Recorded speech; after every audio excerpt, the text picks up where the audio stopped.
Sveiki, mėly bičiuliai, su jumis sveikinas jaunimo naujienos.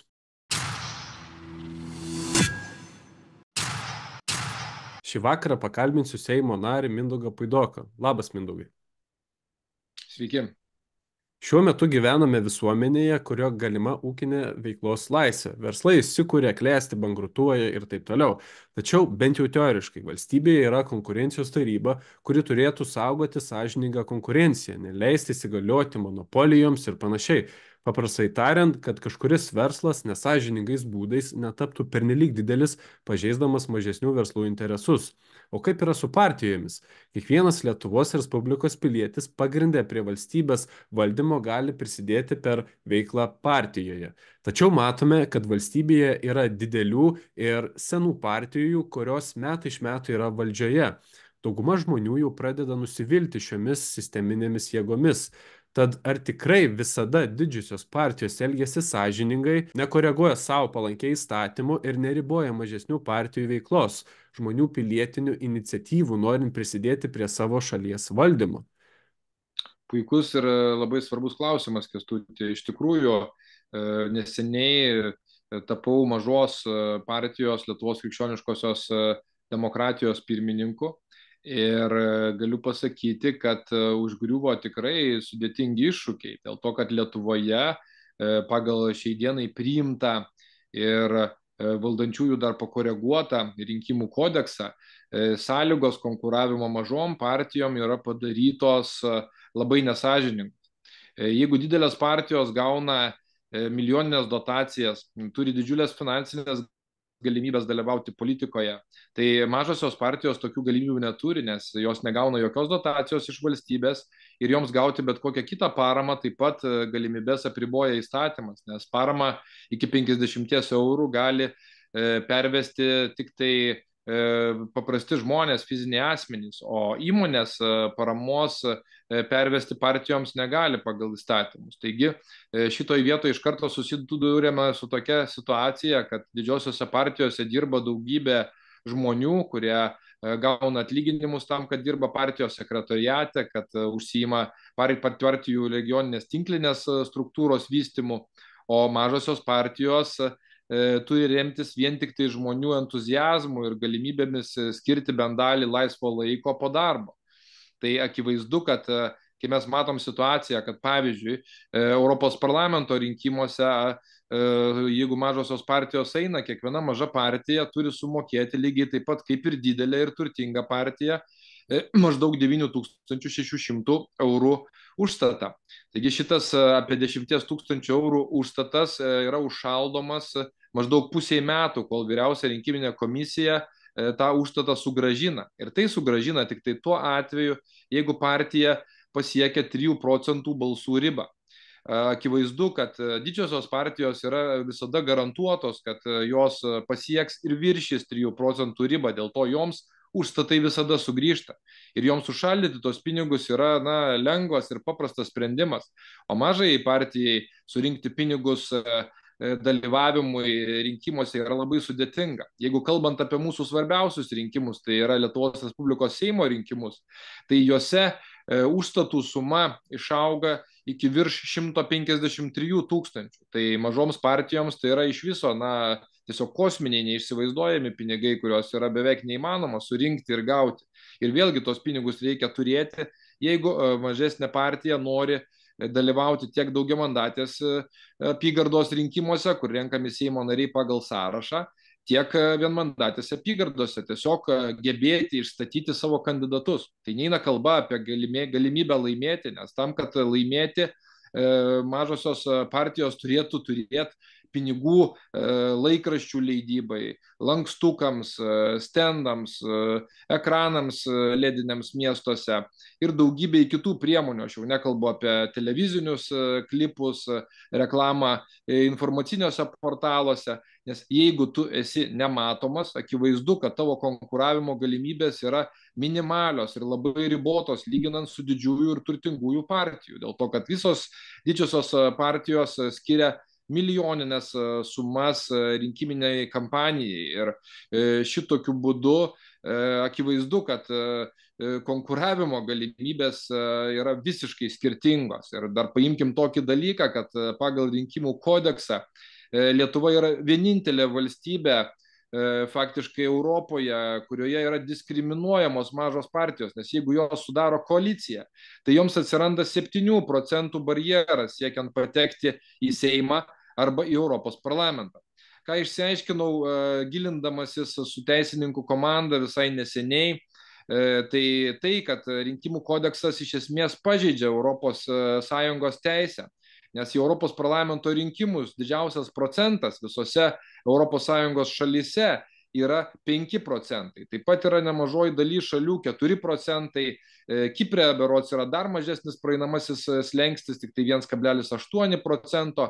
Na, o Lietuvoje jeigu eina apsijungia kelios mažosios partijos koalicinėme sąraše, tam sąrašui jau pasidaro 7% barjeras. Ir tokio, sakykime, tarptautinės teisės įstatymo Europos Sąjungoje nėra. Europos parlamento rinkimai yra europiniai, o ne Lietuvos nacionaliniai rinkimai. Dėl to akivaizdu, kad Lietuvai šitų klausimų galioja Europos Sąjungos teisės viršenybė. Bet kaip matom ir čia yra eilinis kartas, kai yra tiesiog apsimetama, kad nematomas yra, reiškia, ES teisinis reikalavimas ir siekiama bet kokią kainą priboti mažesnių politinių partijų galimybę turėti savo išrinktus Europos parlamento narius. Aš manau, kad tai yra labai nesažininga ir žinau, kad jau yra partijų, kurios kreipiasi į vyriausią rinkiminę komisiją dėl šitos problemos. Mes taip pat ruošiame kartu su Žemaičių partija būtent, kaip sakyti, kreipimas į vyriausią rinkimų komisiją, argumentuota ES teisė, kad šitas, sakykime, netitikimas ES teisei, kad jisai būtų arba pašalintas skubos tvarka teisme, tiksliau Seime, arba jisai turėtų, būti išspręstas taip, kad Europos parlamento rinkimuose iš tiesų galioja ES teisė kaip viršesnė. Tai aš manau, kad jūs kaip teisininkas suprantate, ką aš turiu omeny, kad taip kaip yra dabar Lietuvoje, ne tik tai, kad yra nesažininga, neteisinga ir diskriminuoja mažas partijas, bet taip pat tai yra neteisėta. Ir aš manau, kad tai yra geras įrodymas, kad Lietuvoje yra daroma viskas, kad padaryti kuo didesnį barjerą naujoms politinėms partijoms, mažoms vertybinėms politinėms partijoms, tam, kad jos ir vienos, ir apsijungia, turėtų minimales galimybes užimti svarbų vaidmenį Lietuvos politikoje. Nes aš manau, kad sisteminės partijos paprasčiausiai to labai bijo ir siekia išlaikyti savo monopoliją ir dominavimą Lietuvos politinėme lauke. Tai kokia būtų išeitis? Realiai žmonės turi tą suprasti, ar ne, ir turėtų prisijungti, padėti ir aktyviai įsitraukti į veiklą. Tikrai vienintelė išeitis yra aktyvus žmonių dalyvavimas ir supratimas, kad ta dabartinė sistema ir skaldyk ir valdyk sistema, kuri yra atliekama tarp mažųjų partijų, yra naudinga tik tai liberal-konservatorių politinėms jėgoms, sisteminėms politinėms jėgoms, prie kurių aš skiriu ir socialdemokratų partiją, kadangi visi balsavimai Seime, kai trūksta Ingridos Šimonytės vyriausybei balsų, būna palaikomi dalies jų narių, tai tokiu būdu susirenka būtinus balsus. Dėl to mes turim kalbėti apie tai, kad sisteminėms partijoms dabartinė tvarka yra naudinga. Ir reikia daryti realius žingsnius, kad mažosios politinės partijos telktųsi, parodytų žmonėms lyderystę ir pritrauktų kuo daugiau aktyvių vertybinių žmonių, kuriems labai svarbu, kad Lietuva kaip valstybė išliktų, kad išliktų mūsų kalba, kultūra, tradicinė šeima ir kitos esminės vertybės. Ir noriu pasidžiaugti, kad šiandien Kaune mes pasirašėme pirmąjį tokį susitarimą, kuris buvo sudarytas politinio bendradarbiavimo sutartis su Žemaičių partija ir jos vadovė Irena Glinskienė, taip pat su kandidato į prezidentus Valdo Tutkaus komanda, jos lyderiais teisininku Eriku Pavlovičiumi, taip pat režisieriumi Vytautu Mikalausku, kuriuos žiūrovai mūsų tikrai turėtų būti matę iš komentaro TV laidų ir pasisakant